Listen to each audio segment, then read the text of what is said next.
بسم اللہ الرحمن الرحیم۔ السلام علیکم۔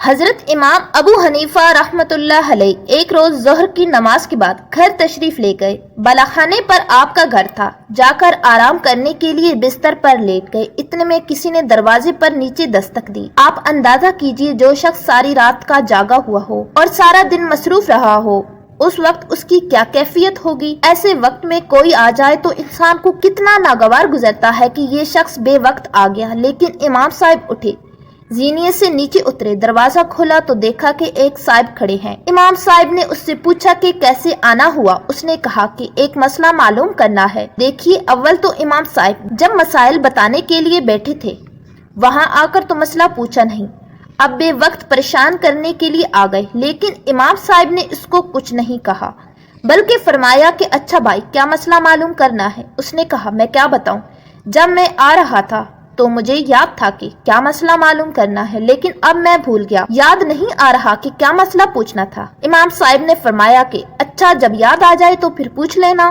آپ نے اس کو برا بھلا نہیں کہا، نہ اس کو ڈانٹا ڈپٹا، بلکہ خاموشی سے اوپر چلے گئے۔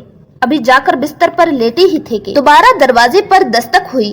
آپ اٹھ کر نیچے تشریف لائے اور دروازہ کھولا تو دیکھا کہ وہی شخص کھڑا ہے۔ آپ نے پوچھا کیا بات ہے؟ اس نے کہا کہ حضرت وہ مسئلہ مجھے یاد آ گیا تھا۔ آپ نے فرمایا کہ پوچھ لو۔ اس نے کہا کہ ابھی تک تو یاد تھا، مگر جب آپ آدھی سیڑھی تک پہنچے تو میں وہ مسئلہ بھول گیا۔ اب اگر ایک عام آدمی ہوتا تو اس وقت تک اس کے اشتعال کا کیا عالم ہوتا، مگر امام صاحب اپنے نفس کو مٹا چکے تھے۔ امام صاحب نے فرمایا، اچھا بھائی، جب یاد آ جائے تو پوچھ لینا۔ یہ کہہ کر آپ واپس چلے گئے اور جا کر بستر پر لیٹ گئے۔ ابھی لیٹے ہی تھے کہ دوبارہ پھر دروازے پر دستک ہوئی۔ آپ پھر نیچے تشریف لائے، دروازہ کھولا تو دیکھا کہ وہی شخص کھڑا ہے۔ اس نے کہا کہ حضرت وہ مسئلہ یاد آ گیا۔ امام صاحب نے پوچھا کہ کیا مسئلہ ہے؟ اس نے کہا کہ یہ مسئلہ معلوم کرنا ہے کہ انسان کی نجاست، پاخانہ کا ذائقہ کڑوا ہوتا ہے یا میٹھا ہوتا ہے۔ یہ بھی کوئی مسئلہ ہے۔ اگر کوئی دوسرا آدمی ہوتا اور وہ اب تک ضبط بھی کر رہا ہوتا تو اب اس سوال کے بعد تو اس کے صبر کا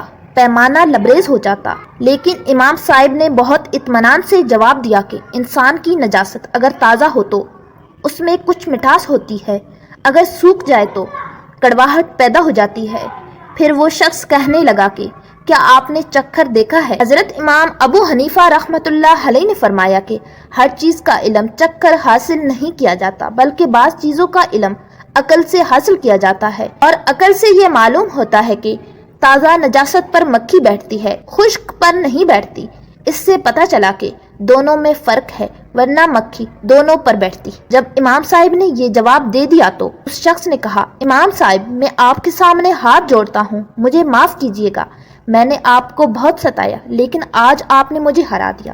امام صاحب نے پوچھا کہ میں نے کیسے ہرا دیا؟ اس شخص نے کہا کہ ایک دوست سے میری بحث ہو رہی تھی۔ میرا کہنا یہ تھا کہ حضرت سفیان ثوری رحمۃ اللہ علیہ علماء کے اندر سب سے زیادہ بردبار ہیں اور غصہ نہ کرنے والے بزرگ ہیں، اور میرے دوست کا کہنا تھا کہ سب سے زیادہ بردبار اور غصہ نہ کرنے والے بزرگ امام ابو حنیفہ رحمۃ اللہ علیہ ہیں، اور ہم دونوں کے درمیان بحث ہو گئی، اور اب ہم نے جانچنے کے لیے یہ طریقہ سوچا تھا کہ میں اس وقت آپ کے گھر میں آؤں جو آپ کے آرام کا وقت ہوتا ہے، اس طرح آپ کو 2-3 مرتبہ اوپر نیچے دوڑاؤں، اور پھر آپ سے ایسا بیہودہ سوال کروں اور یہ دیکھوں کہ آپ غصہ ہوتے ہیں یا کہ نہیں۔